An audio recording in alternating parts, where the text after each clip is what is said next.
Salam, hər vaxtınız xeyir. Mən Riyaziyyat müəllimi Sənan Vəliyev. Bu gün sizlərlə 19 aprel tarixində keçiriləcək buraxılış imtahanına düşə biləcək sualların izahını təqdim eləmək istəyirəm. Bilirsiniz ki, çoxədliyin vuruqlara ayrılması, rasional kəsirlər hər il buraxılış imtahanına düşən mövzulardan biridir. 9 mart və 15 mart tarixindəki buraxılış imtahanlarına nəzər salsaq, bu mövzunun düşdüyü tip suallara baxsaq və görə bilərik ki, 19 apreldə də buna oxşar suallar öz əksini tapacaq həmin imtahanda. Buna əlavə olaraq da ən çox düşən mövzulardan biri fəza mövzusudur ki, demək olar ki, hər il 2 mövzu düşür. 15 və 9 mart tarixində, əslində 1-ci 9 mart tarixində prizma və konus sualı düşmüşdü. Amma hər kəs elə düşündü ki, 15 mart tarixində də piramida və silindr düşəcək. Amma bir tərs teorem oldu. Təkrar prizma və təkrar konus sualı düşdü. İndi sizə də, yəni ola bilər təzədən prizma sualı düşsün və ya konus sualı və ya yenə də piramida və belə deyək, silindr mövzusu düşə bilər. Ona görə də fəza mövzusuna aid də öz sualların öz əksini tapıb burada PDF-də. Bundan əlavə olaraq da fiqurların sahəsi həm 9 martda, həm 15 martda düşmüşdü. 15 martda trapeziyanın sahəsi düşmüşdü. Yəni indi də rombun, düzbucaqlı, üçbucaq, paralelogramın və ya təzədən trapeziyanın sahəsi düşə bilər deyə fiqurların sahəsinə aid də müəyyən sual tipləri burada öz əksini tapıb. Gəlin, vaxt itirmədən başlayaq. Birinci PDF-də elə birinci sualdan.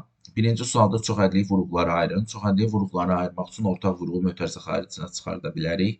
6 ilə 21-ə ortaq vuruq 3-dür. A-ları da ortaq vuruq çıxardıram. X-lardan üzəri qüvvəti kiçik olan ortaq vuruq kimi çıxır. Yəni x üstü 2. Onda birincidə qalır 2, ikincidə qalır nə? 7x. Çünki 3a-nı çıxartmışam. 21-i 3-ə bölürəm 7, a-nı çıxartmışam 7. X-in kubunu x-in kvadratına bölürəm, eləyir x. Doğru cavab olur A variantı. İkinci sualda A-nı ortaq vuruq kimi çıxardanda qalır 9 çıxılsın A-nın kvadratı. Bilirik ki, demək olar deyim, hər il A kvadratı çıx B kvadratını imtahana salır. Məsələn, burada da 3-ün kvadratı çıx A-nın kvadratıdır. Müxtəsər vurma düsturunda A-nın kvadratı çıx B-nin kvadratı necə açılır? Bir dəfə bu iki ifadənin fərqi, bir dəfə də bu iki ifadənin cəmi. Yəni 3 çıxa vurulsun 3 üstə gəl A, yəni C variantı. Ümumiyyətlə, məsələn, bəzən də elə bir ədəd olur ki, məsələn, tutaq ki, yazır x-in kvadratı çıx 7. Baxın, x-in kvadratı çıx 7. Kvadrat, ortada da çıxma varsa, bilin ki, bu müxtəsər vurma düsturudur. Biz bunu x-in kvadratı çıx kök altında 7-nin kvadratı şəklində yazsaq, olur nə? X çıx kök altında 7. Vurulsun x üstə gəl kök altında 7 şəklində. Ümumiyyətlə, yenə də vurğulayıram, bu müxtəsər vurma düsturu hər il demək olar buraxılış imtahanına düşür. Daha sonra 3-cü sualda 5, M, N-i ortaq vuruq çıxardıram. Birincidə qalır M, ikincidə qalır 4, N. Doğru cavab olur D variantı. Daha sonra 4-cü sualda görürəm ki, hər birində B var. B-nin özünü ortaq vuruq çıxardıram. Qalır B kvadratı çıx 8B. Üstə gəl 16. Bu da bizə nə verir? Müxtəsər vurma düsturudur. B vurulsun B çıx 4-ün kvadratı. Çünki baxın, B-nin kvadratı çıx hansının 2 misli. Üstə gəl 2-cinin kvadratı 16. Bu da B vurulsun B çıx 4-ün kvadratı eləyir. Yəni A variantı. 5-ci sualda A-nı ortaq vuruq kimi mötərizə xaricinə çıxarda bilərik. Qalır A kvadratı çıx 6A. Üstə gəlinsin 9. A olduğu kimi qalır. İkinci ifadədə bu olur A çıx 3-ün kvadratı. Yəni A kvadratı çıx A-sının 2 misli, üstə gəlinsin 3-ün kvadratı 9. Deməli, A vurulsun A çıx 3-ün kvadratı, yəni doğru cavab olur D variantı. Daha sonra 6-cı test tapşırığında yenə də baxın, neyinsə kvadratı ortada çıxma, neyinsə kvadratı ortada çıxma. Yəni bir dəfə yazırıq bunu 42 çıx 12, bir dəfə yazırıq 42 üstə gəl 12, bir dəfə yazırıq 34,5 çıx 25,5, bir dəfə də yazırıq vurulsun 34,5 üstə gəlsin 25,5. Deməli, yuxarıda nə baş verir? Yuxarıda olur 30 vurulsun 54. Aşağıda isə olur, bir dəfə çıxanda, deməli, olacaq 9 vur, bu toplayanda isə olur 60. İxtisar gedir 2, 9 ixtisar gedir 6. 6'yı da 2'ye bölürəm 3. Doğru cavab olur D variantı. Daha sonra 7-ci suala baxaq. 7-ci sualda bu 2-ni möhtərizənin daxilinə vurub açacam. 2 vurulacaq bu ifadəyə, yəni 3,88-in kvadratı üstəgəl 3,12-nin kvadratı bölü 2. Üstə gəlinsin 2 vur, 3,88 vurulsun 3,12. Bu 2'lər ixtisar gedir. Qalır 3,88-in kvadratı üstəgəl 3,12-nin kvadratı üstəgəl x-nin hasilinin 2 misli. Bu da bizə nə verir? 3,88 üstəgəl 3,12-nin ümumi kvadratı. Bu da eləyir nə? 10, onun da 7, çünki 3,88-in üstünə 3,12 gələndə 7, 7-nin də kvadratı 49. Doğru cavab olacaq 49. Dəfələrlə də buna aid sual öz əksini tapıb. Daha sonra baxaq 8-ci suala. 33-ün kvadratı çıx 3-ün kvadratı. Bir dəfə bunu yazırıq 33 çıx 3. Bir dəfə də yazırıq 33 üstəgəl 3. Üstə gəlinsin 14 vur 30 bölünsün. 55 çıx 5 50. 55 üstəgəl 5 60. Burada da 30 vur 36 eləyir. 30'u bir də ortaq vuruq kimi çıxardanda 36 ilə 14 toplanılır. 36'nın üstünə 14 gələndə olur 50. Bu da olur 50 vur 60. 50'lər ixtisar gedir. Bu ilə də bu ixtisar gedir 2. Cavab eləyir 2'də 1, yəni 0,5. Doğru cavab olur 0,5. Daha sonra 9-cu sualda 4A'nı ortaq vuruq kimi çıxardırıq. Qalır y üstə gəlinsin x bölünsün 8A. 4A'dan 8A ixtisar gedir. Qalır y üstə gəl x bölünsün 2. Yəni doğru cavab olur C variantı. Və ya 10-cu suala baxaq. X-in kvadratı çıx 12 üstə gəl 25. Bunu açırıq x çıx 5'in ümumi kvadratı bölünsün. Bu da bir dəfə açılır x çıx 5 vurulsun x üstə gəl 5. X çıx 5'lər ixtisar gedir. Qalır x çıx 5 bölünsün x üstə gəl 5. Biri ixtisar getdi, bir dənəsi qaldı. Çünki kvadrat idi. Daha sonra baxaq 11-ci suala. Buna yazacağıq a çıx b'nin ümumi kvadratı. Aşağıdakı ifadə isə bir dəfə a çıx b vurulsun a üstə gəl b. A çıx b'lər ixtisar getdi. Qalır a çıx b bölünsün a üstə gəl b. Yəni doğru cavab olur y variantı. Daha sonra 12-ci sualda kvadrat deyirsə həm 5'in kvadratı olur 25, a'nın üstü 3'ün üstü 2 6 bölünsün 16, b'nin üstü 4 vurulsun. 2'nin kubu 8, b üstü 6 böl 27. İxtisar gedir 2 qalır. 25, 27 artıq bunlar ixtisar gedə bilmədiyinə görə 25 surətdə qalır. 2 vurulur 27 olur 54. İndi baxırıq. A üstü 6'dır, başqa yoxdur. Elə A üstü 6 olduğu kimi qalır. Daha sonra B üstü 6 ilə B üstü 4 ixtisar gedir. Əsaslar eynidirsə üstlər çıxılır. Qalır B'nin kvadratı. Olur 54'də 25 A üstü 6 B'nin kvadratı. Yəni C variantı. Daha sonra 13-cü test tapşırığına baxaq. Baxın, yenə də kvadrat ortada çıxma var. Bir dəfə x çıx 4 çıx 1. Bir dəfə də x çıx 4 üstə gəl 1 kimi yazacağım. Bölünsün. Bu da x çıx 3, x üstə gəl 3 olacaq. Yuxarıda eləyir x çıx 5 vurulsun, x çıx 3 bölünsün, x çıx 3 vurulsun, x üstə gəl 3. X çıx 3'lər getdir. Qalır x çıx 5 bölünsün, x üstə gəl 3. Yəni C variantı. Daha sonra 14-cü test tapşırığı ifadənin ədədi qiyməti tapılmasıdır. Çarpaz vurduğumuz zaman 3A üstə gəl 2B bərabər olur 8B'yə. Onda 3A bərabərdir 6B'yə, A da bərabərdir 2B'yə. Onda getirib A'nın yerinə 2B yazıram. 2B üstə gəl B olur 3B bölünsün B. B'lər gedir, cavab eləyir 3. Doğru cavab olur D variantı. Daha sonra 15-ci test tapşırığı. Bu tip test tapşırığı artıq məşhur suallardan biridir. Bərabərdir 5'ə. Hər tərəfi kvadratı yüksəldirik. Deməli, nə baş verir? Birincinin kvadratı üstə gəl birinci ilə ikincinin hasilinin 2 misli. Üstə gəl birinci, ikincinin kvadratı bərabərdir 5'in kvadratı 25. Bunlar ixtisar gedir. Qalır A kvadratı üstə gəl 1 bölünsün A kvadratı. 25'dən 2 çıxıram. Doğru cavab eləyir 23. Yəni B variantı.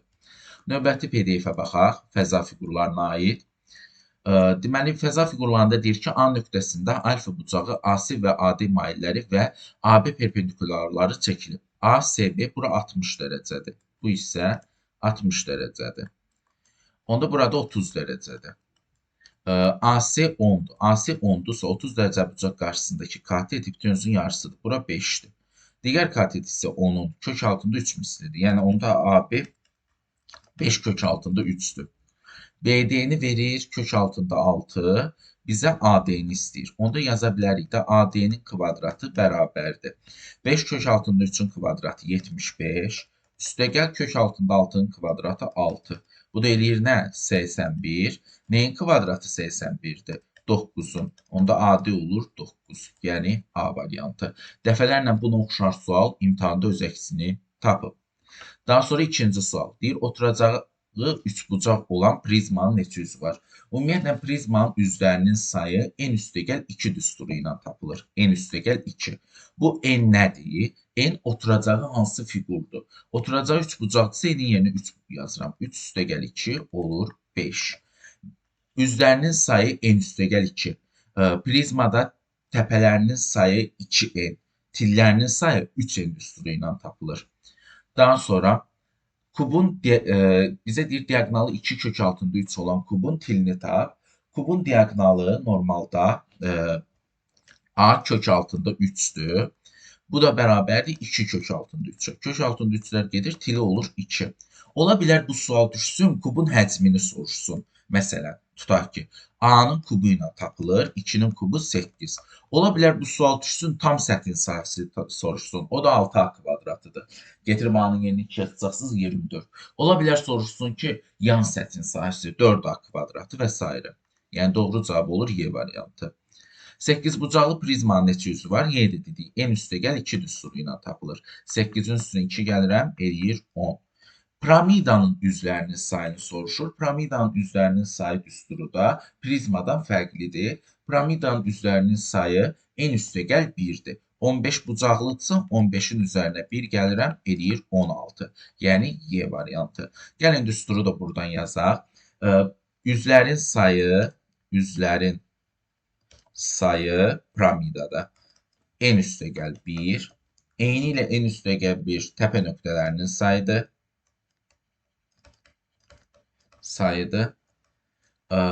Və tillərin sayı da 2n. Daha sonra baxaq 6-cı suala. Piramidanın yan səthinin sayısını tapın deyir. B piramidasının təbii ki. Düzgün piramida nə deməkdir? Düzgün piramida o deməkdir ki, bunun oturacağı dördbucaqlıdırsa, düzgün dördbucaqlıdır. Düzgün dördbucaqlı nə ola bilər olsun? Yəni, riyaziyyatda düzgün dördbucaqlı. Bir dənə fikirləşək. Düzgün dördbucaqlı təbii ki, nə ola bilər olsun? Belə deyək də, kvadrat olacaq düzgün dördbucaqlı. Onda oturacağının sahəsi 225-dirsə, deməli, tərəf 15-15'dir. Buna uyğun olaraq da iki oxşar fiqurun yan səthin sayısı tap. A-nın sahəsinin B-nin sahəsinə olan nisbəti A-nın oturacağının tərəfinin B-nin oturacağının tərəfinə nisbətinə bərabər olmalıdır. Yəni, 10'un 15'ə nisbəti bərabər olmalıdır 280'in x-a nisbəti. Çarpaz vuranda 10x bərabərdir 280 vurulsun 15. 280 vurulsun 15. X-i tapanda da hər tərəfi 10'a böləndə qalır burada 28 vur 15. 28'i də 15'ə vuranda deməli neçə eləyir? 28'i vururam 15'ə eləyir nə? 420. Doğru cavab olur 420. Gəlin bu ifadədə də piramidanın yan səthin sahələri düsturlarını yazaq. Ümumiyyətlə piramidaya aid düsturlarımızı yazaq. S yan 2'də 1P oturacaq H L'dir. L nədir? L bizdə apofemdir. Həcm piramidada 3'də 1 S oturacaq, vur H-dır. Tam səthin sahəsi isə S yan üstəgəl S oturacaqdır. Oturacaqdır, indi məsələn düzgün belə deyək də 4 bucaqlıdırsa 15 vur 15 ilə tapılır, 225 və s. Düsturları əzbər bilsəz, misalı yazmaq sizin üçün asanlaşacaq. 7-ci sual. Düzbucaqlı paralelipitedə belə deyək, həcmini verilib. tam səthin sahəsini istəyir. Baxın, bunu orta vuruq yazanda, məsələn, orta vuruq nə olacaq? A, B, C. Birincidə B ilə C yoxdur. İkincidə A ilə C yoxdur. Üçüncüdə isə A ilə B yoxdur. Bərabərdir 60-da 37-yə. A, B, C düz bucaqlı paralelipipedin həcmidir. Getirib yerinə yazıram. 120. Bura olur BC, AC, üstəgəl AB. Bərabərdir 60-da 37. Deməli, bu 2-yə vuruldu, 120 oldu. Onda burada 2-yə vurulacaq. Olacaq nə? Bu ifadənin qiyməti olacaq, deməli, 74. Onda tam səthin sahəsi nədir? Tam səthin sahəsi düzbucaqlı paralelipipeddə 2 vurulsun AB üstəgəl AC üstəgəl BC-dir. Yəni BC, AC və AB-nin cəmi 74-dürsə, S tam bunun 2 mislidir. Yəni 74-ü 2-yə vuracam, olacaq 148. Doğru cavab olacaq 148. Daha sonra silindrin oturacağının radiusu 3. Hündürlüyü 5-dir. Yan səthin sahəsi tap. S yan bərabərdir silindirdə 2 pi r h. Bu da bərabərdir 2 pi vurulsun r3 h5. Olacaq nə? 15 30 pi. Doğru cavab olacaq D variantı 30 pi.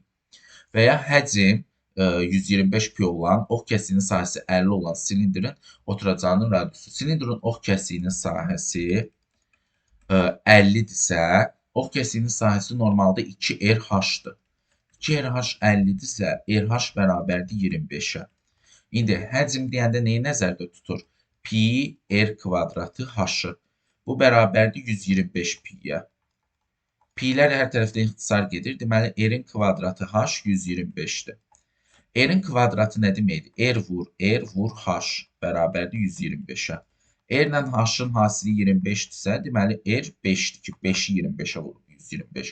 Oturacağının radiusu da 5-dir. Doğru cavab olur 5. Daha sonra tam səthinin sahəsi deyir ki, 90 pi və yan səthin sahəsi 40 pi olan silindrin həcmini tapın. Tam səthin sahəsi S tam bərabərdir 90 pi-yə silindirdə. Yan səthin sahəsi S yan bərabərdir 40 pi-yə. Bilirik S tam nəyə bərabərdir normalda? S yan üstəgəl 2S oturacaq. Onda bu da nə olur? 90 pi bərabərdir 40 pi üstəgəlinsin 2S oturacaq. Onda keçirsən bu tərəfə 50 pi bərabərdir 2S oturacaq. S oturacaq da nədir? Oturacağı çevrədir. Yəni pi r kvadratıdır. Pi r-in kvadratı. Pi'lər gedir. R-in kvadratı 25, R olur 5. Həcmi necə tapılır silindrin? Silindrin həcm düsturu V bərabərdir pi r kvadratı h-dır. Mən indi pi r kvadratı h-ı necə tapa bilərəm? Mənə onda h da lazımdır. Onda h-ı tapmaq üçün gəlirəm, müraciət edirəm hansı düstura? Təbii ki, yan səthin sahəsi düsturuna. Çünki yan səthin sahəsi 2 pi r h-dır. Onda r-im əgər 5-dirsə, 2-ni vururam pi-yə, vururam 5-ə, eləyir 10 pi. Bu da 40 pi olubsa, deməli h-ım burada 4-dür. Getirib r-in qiyməti 5-i yerinə yazdım, deməli h-ım da 4-dür. H-ım əgər 4-dürsə, getirib bu düsturda yerlərinə yazacağım hamısını. Pi vur r-im 25, r kvadrata daxil, vur 4. Bizə pi-nin də qiymətini boşu-boşuna verməyib 3. Yəni, demək istəyir ki, 3-ü getir yerinə yaz. Getirib 3-ü yerinə yazacağım. Olacaq nə? Doğru cavab 300. Qeyd etmək istəyirəm ki, bu sual test toplusunda da var. Nisbətən silindrin nisbətən çətin versiyasıdır. Amma ki, düsturlarla işləniləndir.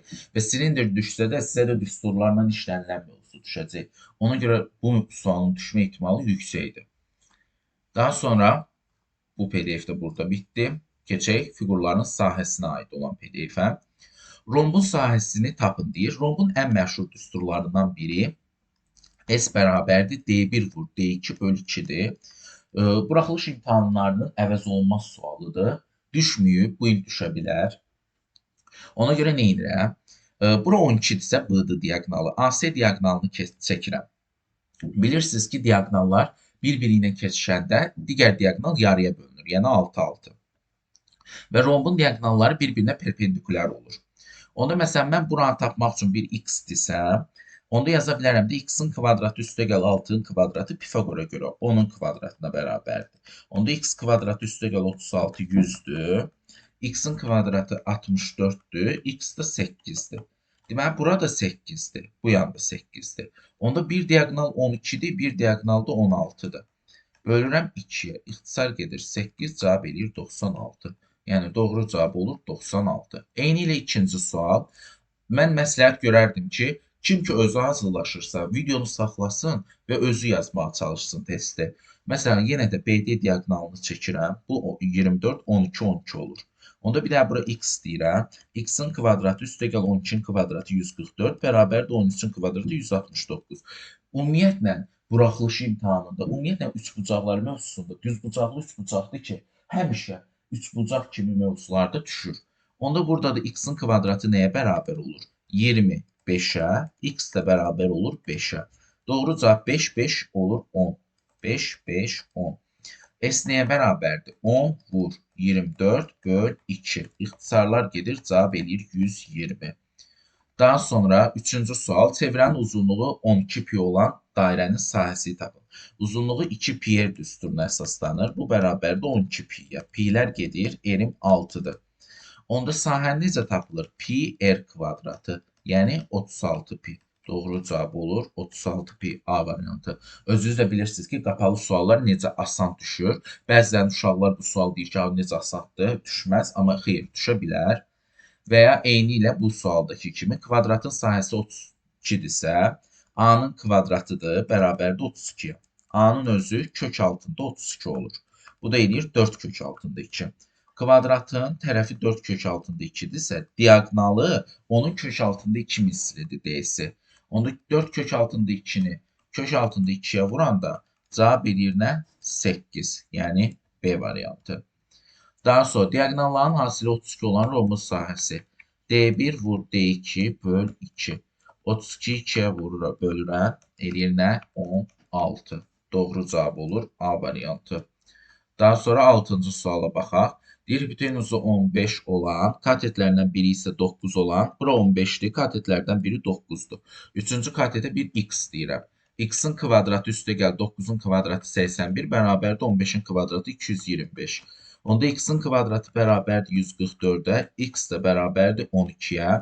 Sahəni tapmaq üçün də katetlərinin hasilinin yarısı düsturundan istifadə edirik. Bu da nə baş verir? 9 vur 12 böl 2 eləyir 54. Yəni doğru cavab olur D variantı. Bu PDF-i mən öz şagirdlərim üçün hazırlamışdım əslində bu 3 PDF-i mövzu sınaqlarına uyğun olaraq. Buna görə trigonometriya sualı yoxdur. Trigonometriya sualı da hər il düşür. Loqaritma sualı yoxdur. Loqaritma da var. Yəni bu video izahda əsasən istəmişəm ən böyük, yəni düşmə ehtimalı yüksək olan suallara öz ağırlığını verim. Həm də müxtəlif tip, hər tip sualı görəsiz də artıq fiqurlar sahəsində. Burada məsələn rhombus sahəsi də var, çevrə də var, kvadrat da var. Daha sonra düzbucaqlı üçbucaq da var. Məndən soruşsanız ya romb düşə bilər, ya düzbucaqlı üçbucaq düşə bilər, amma siz yenə də hamısını bilməlisiniz. 7-ci suala baxaq. Deyir, düzbucaqlının eni uzunluğundan 2 dəfə böyükdür. Yəni, n x-dir, uzunluğu enindən 2 dəfə böyükdür. Yəni, eni x-dir, uzunluğu 2x-dir. Perimetrini tapanda 2x-dan x-i toplayıb 2-yə vururam.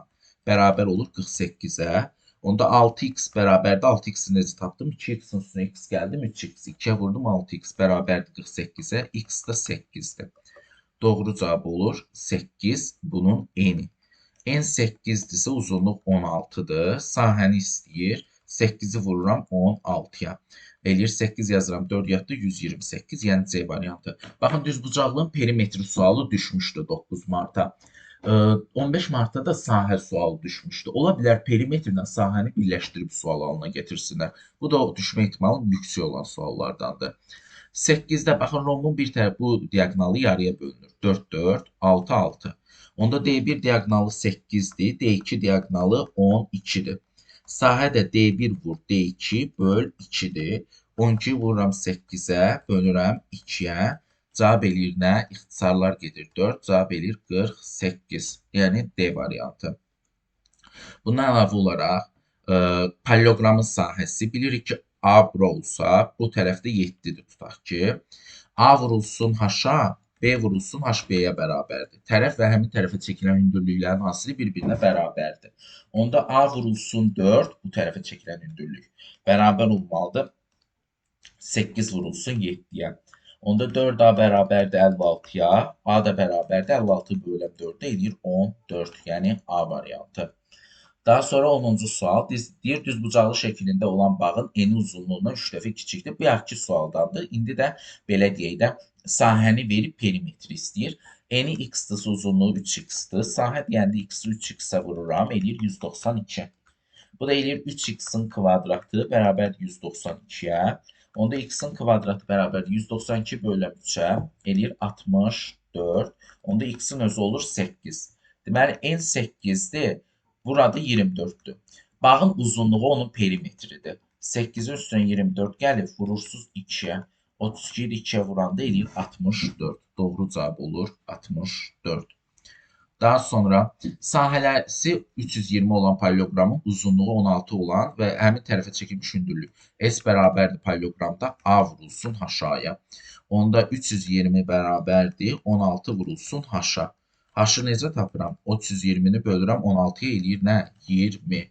Doğru cavab olur. Hündürlük 20-yə bərabərdir. Daha sonra 12-ci tip sual. Bunun sahəsi 36-dır, kvadratdır. Onda bunun tərəfi 6-6-dır. Burada 6-dır. Bunun sahəsi 49-dursa, deməli tərəfi 7-7-dir. Çünki kvadratdır da 7-7-yə vuranda 49 eləyər.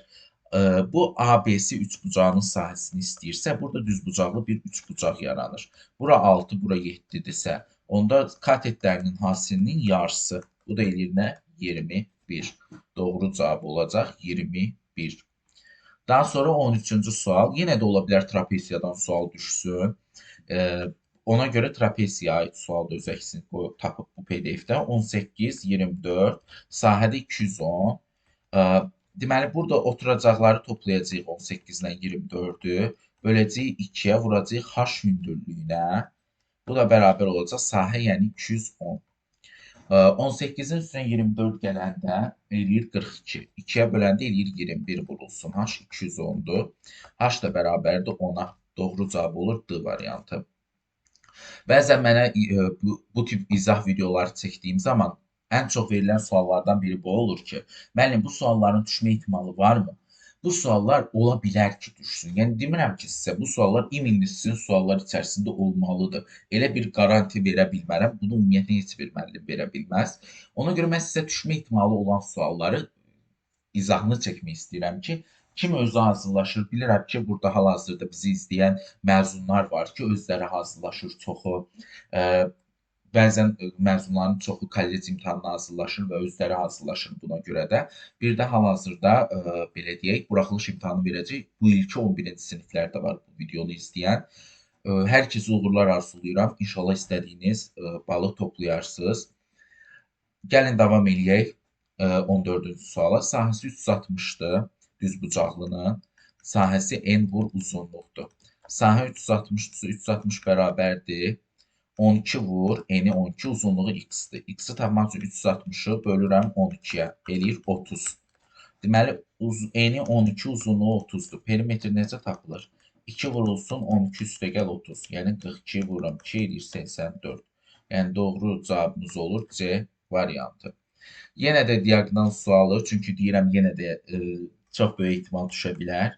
D1 vur, D2 böl 2. Bu da eləyir nə? 18 vur 21 böl 2. Bunlar da ixtisar gedir 9.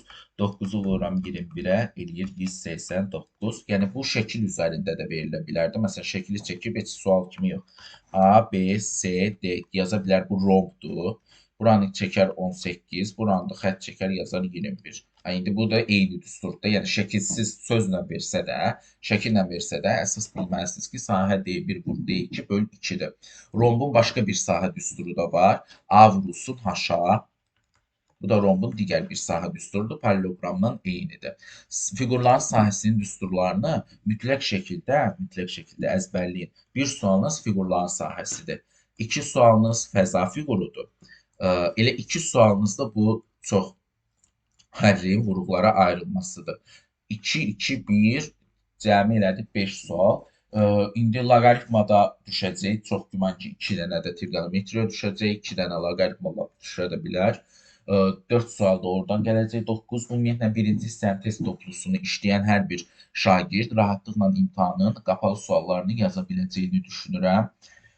Buna görə də topluda onsuz da çox böyük ehtimal təkrarlamısınız, amma yenə də müəyyən qədər təkrarlayın. Hər kəsə uğurlar arzulayıram. Əlimdən gələn qədər kömək eləməyə çalışıram. Videonu bəyənməyi, kanala abunə olmağı unutmayın.